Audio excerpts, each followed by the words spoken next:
4 MLA 2 எம்பிடா தம்பிலா. டே BJP காரங்களா, சாதாரண வந்த உழைப்பு அங்கீகாரம் வந்து சாதாரண வந்தது கிடையாது. எங்களுடைய உழைப்பு இதுக்கு எவ்வளவு பாடுபட்டு இருக்காரு. வாழ்க்கையவே தொலைத்து எங்களுக்காண்டி வந்து வாழ்ந்துருக்க அந்த மனுஷன். அந்த மனுஷனுக்கு ஏதாவது ஒண்ணுண்டா தமிழ்நாடே இயங்காது.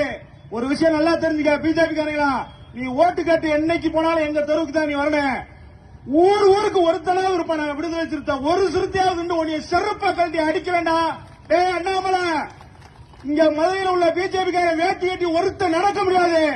எங்க தலைவரை எதிர்த்துட்டு விடுதலை சிறுத்தையை எதிர்த்துட்டு நீ எங்கேயுமே நீ வந்து அரசியல் நடத்த முடியாது. அதை மட்டும் மனசுல உடைச்சுக்க. ஓ வண்டி எங்கேயாவது போனா நாங்க மறிக்க வரேன். எங்க சிறுத்தை இல்லாத ஊரே இல்ல, எங்க சிறுத்தை இல்லாத பகுதியே இல்ல. நீ எங்கேயுமே நுழைய முடியாது. இனிமேல மோடி எங்க வந்தாலும் நம்ம மறிக்கணும். மோடி கார எங்க வந்தாலும் மதிக்கணும். அப்பதான் அவனோட அருமை தெரியும். அவன் சொல்றான் ஈஸியா சொல்றான், உங்க தலைவருக்கு எதுக்கு இஜெட் பிரிவு பாதுகாப்பு? டே முட்டா பல்லுடா, இந்த மக்களை பாதுகாக்கணும். நீங்க எவ்வளவு சுதந்திரமா இந்த தீபாவளியை கொண்டாடணும் சொன்னா எங்கள் தலைவர் சுதந்திரமாக இருக்கணும். அப்பதான் நீ பூரா வந்து தீபாவளி கொண்டாட முடியும். இல்லன்னா ஒட்டு மொத்தமா ஒரு வயம் எங்கேயுமே நீ எங்கேயும் வண்டி கட்டி வாசல்ல எங்கேயுமே போக முடியாது என்பதை சொல்லி எனக்கு பின்னே மாநிலத்தில் நிறைய பேச இருப்பதால் எனக்கு வாய்ப்பளித்த வடக்கு மாவட்டத்துக்கு நன்றியை சொல்லி விடைபெறுகிறேன். நன்றி, வணக்கம்.